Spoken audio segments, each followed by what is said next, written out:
केंद्रीय मंत्री केंद्रीय रिजिजू के खिलाफ देश के कांग्रेस पार्टी के जयराम रमेश जी ने विशेषाधिकार का प्रस्ताव दिया है।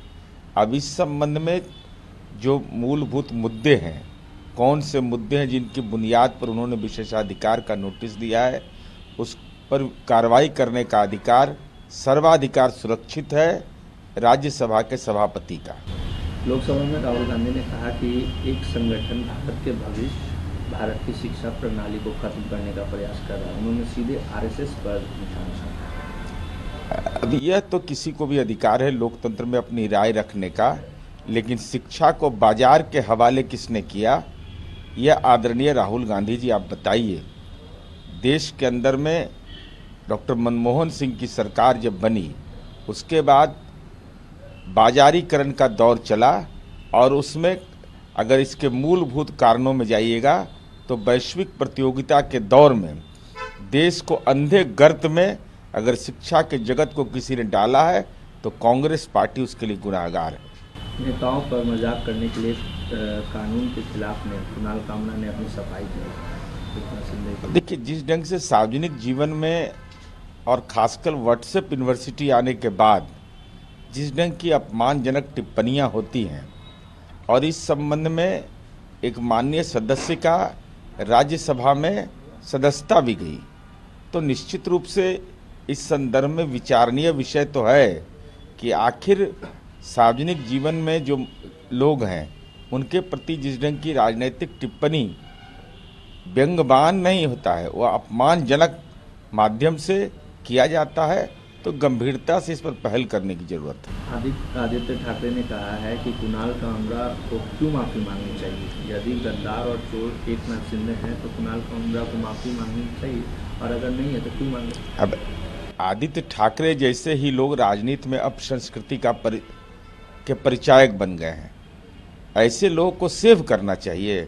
अगर गुनाहगार है, भाषाई गुनाहगार है, तो भाषाई गुनाहगार को दल के नेता के रूप में नहीं बल्कि सार्वजनिक जीवन के एक महत्वपूर्ण व्यक्ति आप हैं।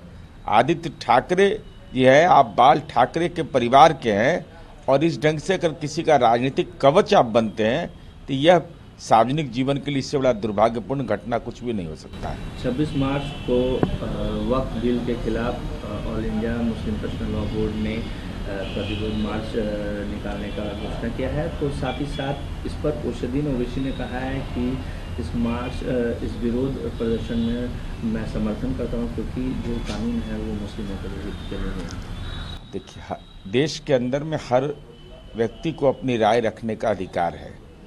वक्फ बिल पर पार्लियामेंट की कमेटी बनी, पार्लियामेंट की ज्वाइंट पार्लियामेंट्री कमेटी है, विभिन्न राजनीतिक दलों ने अपना विमर्श किया होगा। अब इस संबंध में औपचारिक निर्णय आने के पहले ही सड़क पर प्रदर्शन करना उनका अधिकार हो सकता है, लेकिन ओवैसी साहब तो देश के अंदर में उन्माद की भाषा बोलते हैं, तो उन्माद वालों से अपेक्षा क्या किया जाएगा, वो तो इसी ढंग की भाषा बोलेंगे। कल पूर्व मुख्यमंत्री लालू प्रसाद यादव ने दावत इफ्तार का आयोजन किया था, जिसमें कई नेताएं और मुस्लिम संगठन शिरकत किए, लेकिन कांग्रेस न दावत रही। दावत इफ्तार में परिवार शामिल हुआ।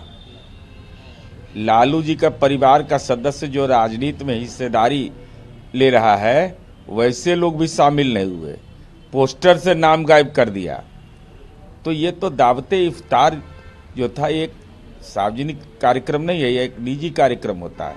लेकिन कांग्रेस पार्टी के मन के अंदर अब क्या सवाल हुआ, चूंकि कांग्रेस पार्टी के नेता राहुल गांधी जी गाय गिनने के लिए गए थे गौशाला, तो वहाँ पर राजनीतिक अपमान हुआ, क्या हुआ। उसके बाद कांग्रेस कहीं न कहीं इस बात का एहसास करा रहा है, चूँकि तेजस्वी यादव ने कहा कि कांग्रेस पार्टी के साथ हमारा गठबंधन लोकसभा चुनाव के लिए था, तो अब विधानसभा चुनाव प्रस्तावित है, कांग्रेस पदयात्रा कर रही है और उम्मीदवार खोजो यात्रा में तेजस्वी यादव निकले हैं। अब कौन किस पर भारी पड़ेगा, ये तो भविष्य का बात है। कन्हैया कुमार ने भी यात्रा के दौरान एक बयान दिया, जिसमें उन्होंने कहा कि बिहार में सभी लोग अपने बाल बच्चे पे ही ध्यान दे रहे हैं, बिहार के मुख्यमंत्री अपने बेटा को, अलग अलग नेता अपने बेटाओं को आगे लाना चाहते हैं, लेकिन बिहार की आवाम से किसी को मतलब, इसलिए आप लोग भी अब अपने बाल बच्चों पे ध्यान दें। कहीं पे निगाहें, कहीं पे निशाना, यह तो साफ है। अगर ऐसा मंतव्य है तो तेजस्वी यादव जुबान खोलिए, साष्टांग दंडवत मत रहिए। कलेजा में दम है तो कांग्रेस पार्टी के कन्हैया ने जो सवाल खड़ा किया है, क्या सवाल के घेरे में लालू जी का परिवार है, यह तेजस्वी यादव को स्पष्ट करना चाहिए। राष्ट्रीय जनता दल ने एक पोस्टर लगाया है जिसमें बिहार के मुख्यमंत्री नीतीश कुमार, चिराग पासवान और जीतन राम मांझी पर जोरदार निशाना साधा है। उसमें लिखा गया है कि तुम तो धोखेबाज हो, वादा करके भूल जाते हो, एनआरसी पे गायब होते हो, साथ नहीं देते हो, वक्त पे चुप्पी साध लेते हो। और जो मुसलमानों की संपत्ति लिखवा लिया वो कितना बड़ा गुनहगार है। लालू परिवार ने जो संपत्ति लिखवाया है नौकरी के नाम पर और राजनीति के नाम पर, मुसलमान को भी नहीं बख्शा। उनकी संपत्ति भी लिखवा लिया, सबका जमाबंदी, खाता नंबर, खसरा नंबर। आप वक्फ बिल पर, एनआरसी पर बोलते हैं। जो अल्पसंख्यक समुदाय के लोग भागलपुर के दंगे में विस्थापित हो गए थे, 15 वर्ष तक कुंडली मार के बैठे हुए थे, नीतीश कुमार जी की सरकार ने उस बेदखल लोगों को जमीन पर कब्जा दिलाया, घर पर कब्जा दिलाया। तो आप तो संपत्ति दखल करने वाले लोग हैं, संपत्ति जकात में लेने वाले लोग हैं, इसलिए आपको एनआरसी या वक्फ बोर्ड बिल से क्या लेना देना।